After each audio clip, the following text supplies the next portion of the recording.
이제 요한복음 6장 16절에서 21절까지의 말씀을 봉독합니다. 하나님의 말씀에 경청하십시오. 날이 저물었을 때에 예수의 제자들은 바다로 내려가서 배를 타고 바다 건너편 가버나움으로 갔다. 이미 어두워졌는데도 예수께서는 아직 그들이 있는 곳으로 오시지 않았다.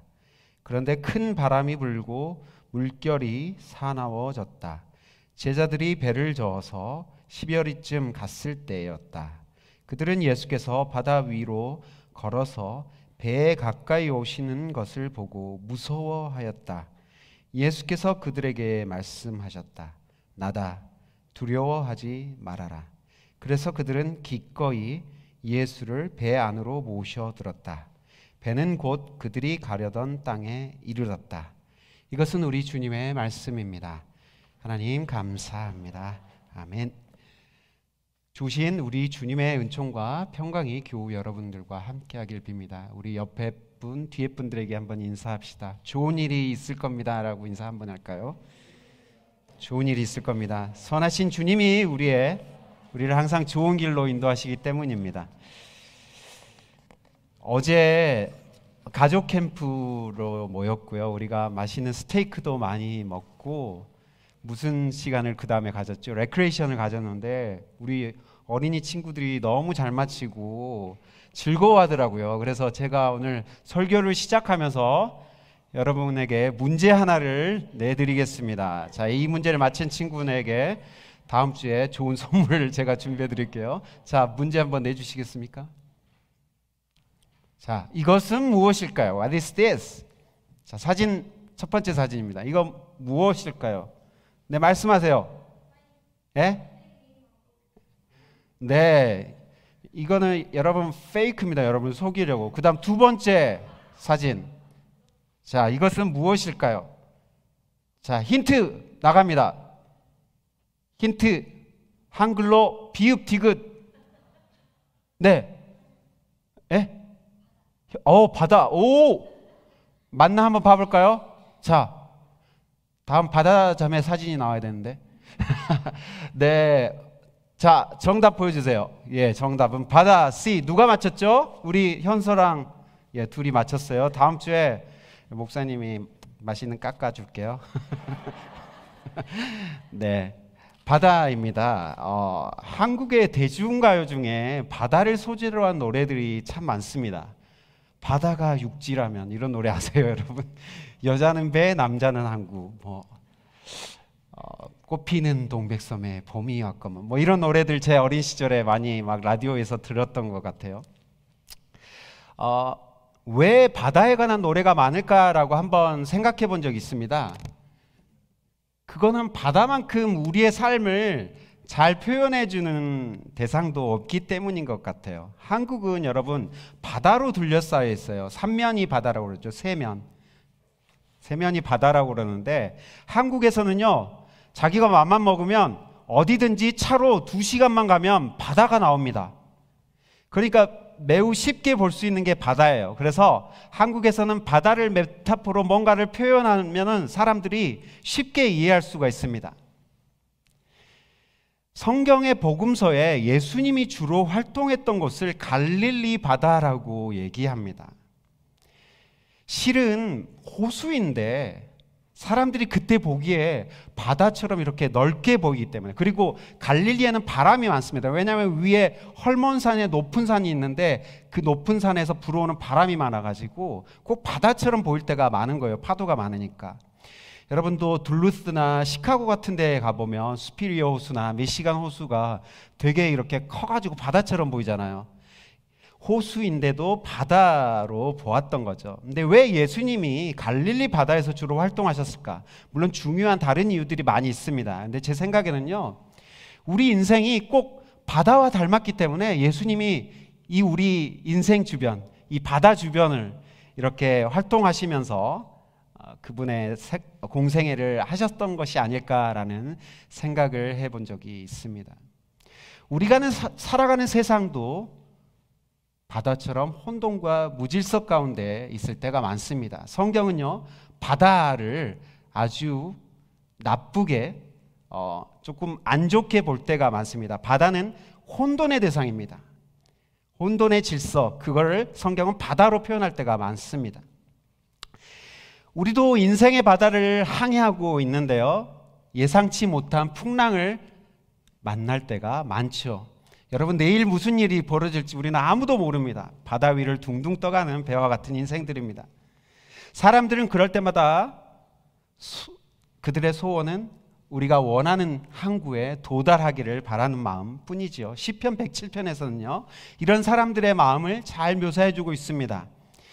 시편 107편 25절에서 30절 말씀입니다. 제가 읽겠습니다. 그는 말씀으로 큰 폭풍을 일으키시고 물결을 산더미처럼 쌓으신다.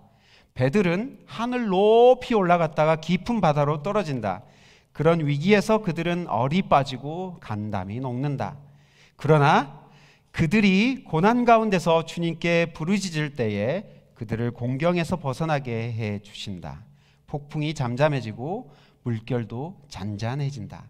사방이 조용해지니 모두들 기뻐하고 주님은 그들이 바라는 항구로 그들을 인도하여 주신다. 근데 오늘 말씀과 되게 잇대어 있는 것 같아요. 우리 인생에 불어닥친 폭풍이 잠잠해지고 그 폭풍으로 무섭도록 몰아붙이는 물결이 잔잔해지기만을 우리는 바랄 때가 자주 있습니다. 그런데 이 말씀에서 특이한 것이 하나 발견됩니다. 그것은 하나님께서 말씀으로 큰 폭풍을 일으키시고 물결을 산더미처럼 쌓아 올리신다고 묘사하고 있습니다. 하나님께서. 그러니까 가끔은 하나님이 우리 인생의 바다에 바람을 일으키시고 파도를 보내신다고 말씀하고 있는 거예요. 아니, 하나님이 왜? 라고 생각하시는 분들이 분명히 계실 겁니다. 본문에서도요, 오늘 이 본문과 같은 내용이 나와 있는 마태복음과 마가복음에 보면 예수님께서 제자들을 바다를 통해 가버나움으로 보내셨다라고 표현하고 있어요. 오병이어의 놀라운 기적이 일어났죠. 5천 명이 배불리 먹고 집에 돌아갔습니다. 이 표적이 있고 나서 사람들이 어떤 반응을 보였습니까? 예수님을 왕으로 모시려고 했어요. 예수님을 정치적인 왕, 로마의 왕이 대신하는 정치적인 왕으로 모시려고 집단 행동을 했습니다. 제자들은 어땠을까요? 이 상황을 은근히 즐겼겠죠. 자신들이 모시는 스승님이 이제 왕이 되는 거야? 라는 은근한 기대감이 있었을 겁니다. 허영심에 막 취해 있었겠죠. 예수님은 그런 제자들을 간파하시고 그들을 먼저 북쪽에 위치한 가버나움으로 보내시는데 뱃길을 선택하십니다. 이 오병이어가 일어난 곳을 티베리아스라고 생각을 하는데요, 이 티베리아스는 매우 높은 곳에 있습니다. 그래서 갈릴리 바다까지 내려와야 돼요. 그리고 예수님은 배를 태워서 제자들을 저 북쪽에 있는 가버나움이라는 곳으로 뱃길을 선택해서 보냅니다. 그리고 그들을 심각한 두려움 가운데로 몰아넣고 계십니다. 그들은 해질녘에, 그러니까 석양역에 출발했는데 이른 새벽까지 4km 정도밖에 진행을 못했대요. 계속 6시간 넘게, 적어도 6시간 넘게 노를 젓고 막 뱃속으로 들어오는 물을 푸고 사투를 벌였겠죠. 그런데도 그들은 4km 정도밖에 전진을 못했습니다. 이때 제자들을 사로잡았던 가장 큰 감정은 무엇이었을까요? 그것은 두려움이었습니다. 어떻게 할 수 있습니까? 예수님께서 그들에게 다가오셔서 처음으로 했던 말이 무엇입니까? 나다 두려워하지 말아라 였기 때문입니다. 두려움으로 가득했습니다. 나는 죽어라 고생하고 최선을 다하는데 내 인생은 진전이 없고 항상 그 자리다. 이것은 우리를 두렵게 하는 것입니다. 사람마다 가고 싶은 소원의 항구가 저 멀리 있는데 내 인생은 지금 여기서 진전이 없어요. 그때 우리에게 밀려드는 감정은 두려움이라는 것이죠. 그런데 이런 인생에 갑자기 다가치는 이 환난은 오병이어와 같은 놀라운 은혜의 체험이 있은 후 곧바로 찾아왔다는 것이죠. 분명 하나님이 놀라운 은혜를 주셨는데 곧바로 혼돈 가운데로 우리의 인생이 빠져들어간다는 얘기입니다. 본문의 두려움은 신앙을 활성화시키는 두려움이다라고 할 수 있습니다. 무슨 말입니까? 영적으로 둔해져 있을 때 우리를 각성시키고 깨우는, 그리고 회복시키기 위해서 하나님은 의도적으로 두려운 상황으로 우리를 몰아가신다는 겁니다. 제자들은 오병이어의 기적으로 흥분되어 있었겠죠. 아까도 얘기했지만 스승이 왕이 되신다는 그 헛된 마음이 그들을 둔하게 만들었어요. 마가복음 6장 52절에는 제자들의 마음을 이렇게 묘사하고 있습니다. 그들은 빵을 먹이신 기적을 깨닫지 못하고 마음이 무뎌져 있었다. 바로 직전에 빵과 물고기로 배불렀어요. 그게 기적으로 일어난 일이잖아요. 그런데 이들의 마음이 무뎌져 있습니다. 여러분, 사자성어 별로 안 좋아하시죠? 호가호이라는 사자성어가 있는데요, 여우가 앞에 가고 호랑이가 뒤따라가고 있어요. 동물들이 겁에 질려가지고 막 도망갑니다. 여우가 착각을 하죠. 야, 내가 무서워서 도망가나 보다. 이것을 호가호이라고 부릅니다. 그러니까 다른 사람의 권세를 빌려가지고 위세를 떠는 거죠. 제자들이 지금 이런 상황인 거예요.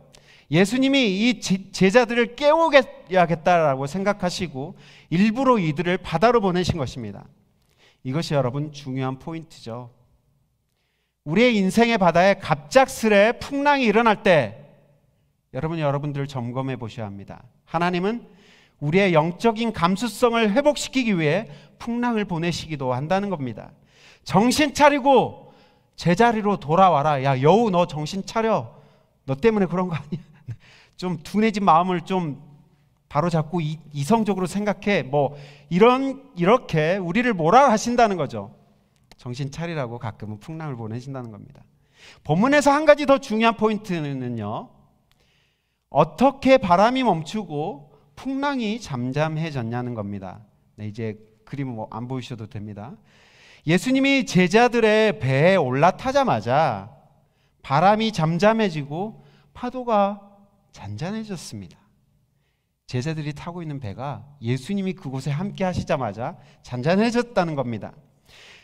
그러니까 예수님이 함께 하실 때 문제는 해결되고 두려움은 사라진다는 아주 간단한 심플한 그런 공식을 우리가 볼 수가 있는 거죠.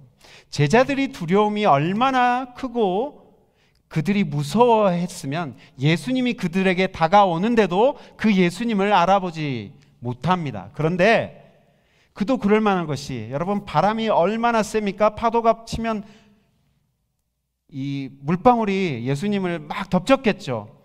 예수님이 머리가 길었는지 모르겠지만 저는 제 생각에 예수님이 저처럼 머리가 짧았을 것 같긴 한데, 어떤 그림들, 많은 그림들에서 예수님 머리를 길게 묘사하고 있어요. 자, 긴 머리에 막 물이 칩니다. 무겁게 머리가 막 내려와 있겠죠. 이 옷도 다 젖어 있습니다. 그런 예수님이 뚜벅뚜벅 걸어와요. 그러면 어두움 가운데 예수님은 예수님으로 보이지 않고 귀신 또는 유령으로 보였겠죠. 다른 복음서에서는 예수님을 유령으로 제자들이 착각했다라고 표현하고 있죠.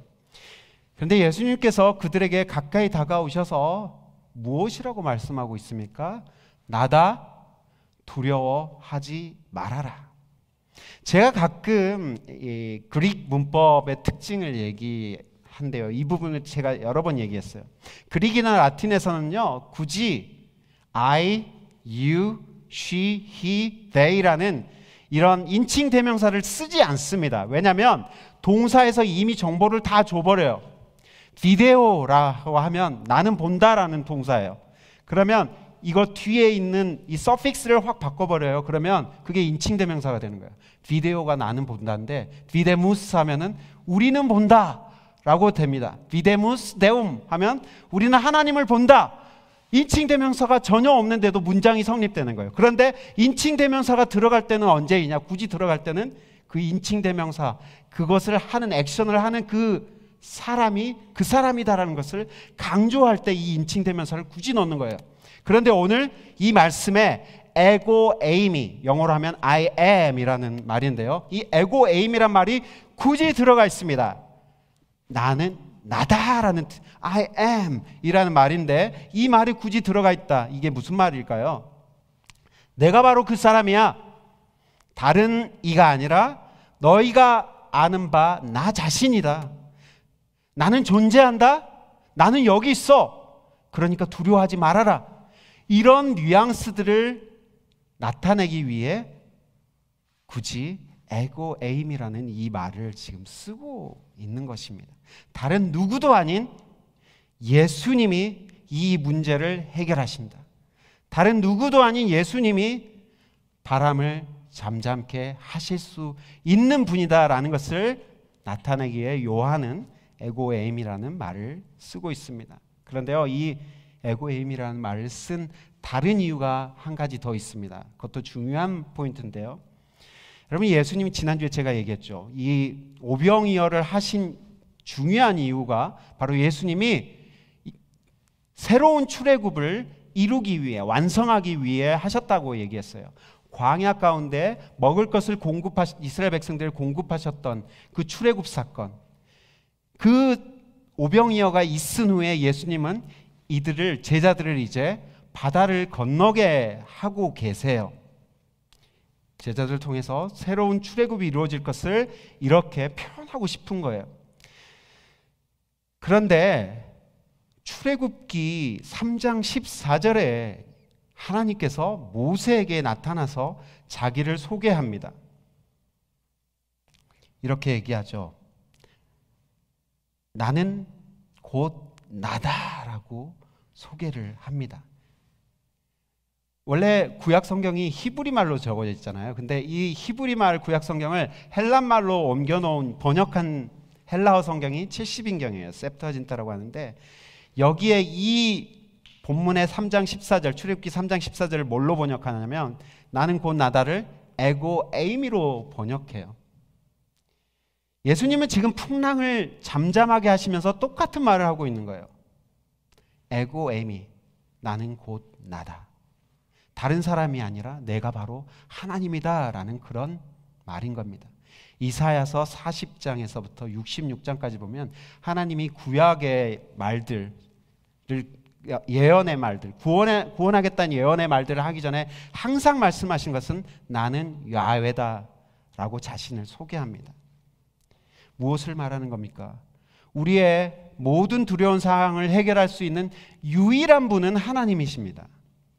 예수님은 우리 배 위에 올라타면 아무리 거친 풍랑이 일더라도 우리는 우리가 원하는 항구에 도착할 수 있는 것이죠.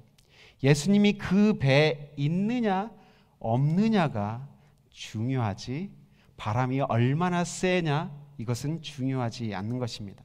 예수님 한 분이면 충분합니다. 하나님 한 분이면 충분합니다. 그것을 말씀하시기 위해 나는 곧 나다 이 말씀을 예수님께서는 하고 있는 것이죠. 성경은 우리를 구하러 이 땅에 친히 사람의 옷을 입고 오신 하나님의 아들에게 별명을 지어줍니다. 어린 여러분, 예수님의 별명 혹시 뭔지 아세요? 생각나는 여러 가지 별명이 있는데 혹시 기억나시는 거 있습니까? 임마누엘이라는 별명을 지어주는데 임마누엘 뜻은 아는 사람 진짜 알아요? 뭐예요? God with us 맞습니다. 히브리 말로 하나님이 우리와 함께 하신다가 임마누엘인데 예수님의 별명이에요. 임마누엘 예수님이 우리와 함께 하시면 우리는 어떤 풍랑도 헤쳐나갈 수 있습니다.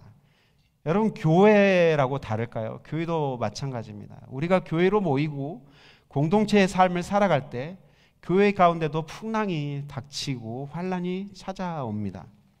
교회 공동체에도 위기의 순간이 있을 수 있습니다.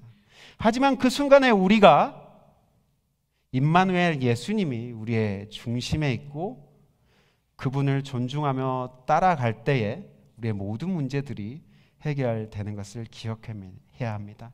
교회의 주인이 예수님이어야 하고 교회 중심에 예수님이 모셔져 있을 때 어떠한 환난과 어려움도 이겨낼 수 있는 것이죠. 여러분 오늘 말씀을 정리해 보면 두 가지를 우리에게 하나님이 말씀하시고 있다고 믿습니다. 첫 번째, 하나님께서 가끔 우리의 삶에 풍랑을 일으키셔서 두려움 속으로 우리를 몰아갈 때가 있습니다. 그것은 목적이 있는 두려움입니다. 우리의 무뎌진 신앙을 깨우기 위해서 보내시는 영적인 감수성을 회복시키기 위한 두려움입니다. 우리가 언제 무뎌지고 언제 둔해집니까? 제자들을 통해서 이해할 수 있는 것은 욕심이 생기고 우리 마음속에 허영심이 들어올 때 우리는 둔해지기 쉽습니다. 또한 삶의 염려와 근심, 걱정들이 너무나 커질 때 예수님을 알아볼 수 없을 만큼 우리는 둔해집니다. 나는 정체되었고 진전이 없다고 생각할 때 삶은 두려워지고 무의미해지기 시작합니다. 그때 하나님은 풍랑을 보내셔서 우리를 정신없이 깨우십니다. 요나가 배 밑에 잠들어 있을 때 하나님은 요나가 탄 배 가운데 풍랑을 보내잖아요. 누구를 깨우시기 위해? 바로 하나님의 사람 요나를 깨우시기 위해 풍랑을 보내셨습니다. 내가 여기에서 뭐 하고 있는지 부르심과 목적을 잃어버리고 살아갈 때 좀 정신 차려 깨어나라 라고 하면서 하나님이 우리의 삶 안에 풍랑을 보내실 때가 있습니다. 여러분 정신 차리십시오. 가끔 풍랑을 보내실 때 이것이 하나님으로부터 온 것 아닌가 라는 생각을 우리는 해야 합니다. 둘째, 그런 환난과 고난이 우리의 삶을 덮칠 때 우리는 기억해야 합니다. 임마누엘의 예수님이 모든 환난과 풍파를 잠잠케 하실 수 있는 분이라는 걸요. 예수님 한 분이면 충분합니다. 예수님 외에 다른 방법을 찾으려고 하니까 문제가 제대로 해결되지 않는 것이죠. 출렁이는 파도 위를 걸어오시는 주님을 향해 다가가던 베드로의 단순한 믿음이 우리에게 요구되어지는 것입니다. 예수님 한 분이면 충분해. 그림 하나를 감상하면서 말씀을 마치겠습니다. 여러분 워싱턴 DC에 가시면 국립미술관이 있습니다. 그러면 이 그림을 만나실 수 있어요. 거기 가시면 16세기 이탈리 화가였던 야코포 틴토레토, 이름이 되게 어렵네요. 틴토레토는 라는 이 화가가 Christ at the Sea of Galilee라는 그림을 그렸습니다. 잘 안 보이네요, 그렇죠? 여기 불 조금만 꺼줘 보시겠어요? 여기 앞에 불 좀 꺼줘 보시면 좋겠습니다. 네. 그림을 보시면요, 전반적으로 어두운 톤을 통해 제자들의 상황이 지금 어둡고 암울한 것을 묘사합니다. 사나운 물결은 검은 빛을 띠고 있어서 물결 아래 깊은 바다의 공포를 우리에게 일깨워주죠. 일렁이는 하늘의 구름 또한 검은 빛이고 제자들에게 매우 적대적으로 느껴집니다. 땅과 바다 사이의 경계는 불분명하고 모든 것이 혼돈 속에 빠져 있는 것을 묘사하고 있습니다. 그런데 예수님을 보십시오. 왼쪽에 굳건히 서 계시죠. 그림의 왼편에 서 있는 든든한 기둥처럼 그려지고 있습니다. 겉옷에 가려진 예수님의 근육질 장단지가 여러분 보이시나요? 곧장 제자들을 향해 가시고자 나아가시는 그것을 이 화가는 이렇게 예수님의 그 근육질 장단지로 묘사하고 있습니다. 그리고 배에서 사투를 벌이는 제자들이 보입니까? 돛과 돛대는 심하게 기울여져 있어서 바람의 세기가 얼마나 큰지 알려줍니다. 베드로는 어떤 열정에 이끌린 듯 배 밖으로 지금 발을 내딛고 있습니다. 그런데 이 그림에서 전반적인 어두운 톤과 비교되어 밝게 묘사되는 부분들이 있습니다. 그림 오른편에 그려진 나무는 혼돈의 바다와 대조적으로 매우 평온해 보입니다. 나무의 아랫부분 가지는 마치 꽃이라도 핀 것처럼 밝게 묘사되고 있습니다. 또한 제자들의 뒤편으로 밝은 빛이 비춰오는 듯 합니다. 그리고 저 제자들의 뒤에 있는 산 너머로 태양이 비춰오는 것 같지 않습니까? 아침이 밝아오고 있는 것입니다. 이 모든 것이 이 어두운 그림에서 화가가 배치해 놓은 희망들입니다. 예수님께서 오른손을 들어 인덱스 핑거를 들어서 지금 누구를 향하고 있어요? 어린이 여러분, 이 그림에서 인덱스 핑거로 바로 너를 향하고 있는 거야. 네, 제자들을 향해서 무언가를 얘기하고 있는 것 같습니다. 여러분, 예수님이 뭘 얘기하는지 우리는 다 알죠. 나다, 두려워하지 말아라 입니다. 두려움 속에 있는 그들을 향해 이제 가시겠다는 의지를 예수님은 이렇게 표현하고 있는 것이죠. 우리의 삶을 막아서는 맞바람은 언제든지 불어 닥칩니다. 그것은 우리 인생이 바다와 닮았기 때문입니다. 삶이 정체되어 있고 진전이 없는 것처럼 보이나요? 해결책도 없어 보이고 탈출구도 없어 보이는 현실에 갇혀 사투를 벌이고 계십니까? 믿음의 눈을 들어 예수님을 바라보십시오. 나다, 두려워하지 말아라 하고 말씀하시면서 뚜벅뚜벅 우리를 향해 물 위로 걸어오시는 예수님을 바라보십시오. 여러분의 마음의 소원을 들어 여러분이 원하는 항구로 인도해 주실 분은 오직 우리 주님밖에 없습니다. 나다, 두려워 말아라. 이것이 오늘 주님이 여러분에게 주시는 따뜻한 그분의 말씀입니다. 함께 기도하겠습니다. 주님, 우리는 어둡고 풍파 많은 인생길을 걷고 있습니다.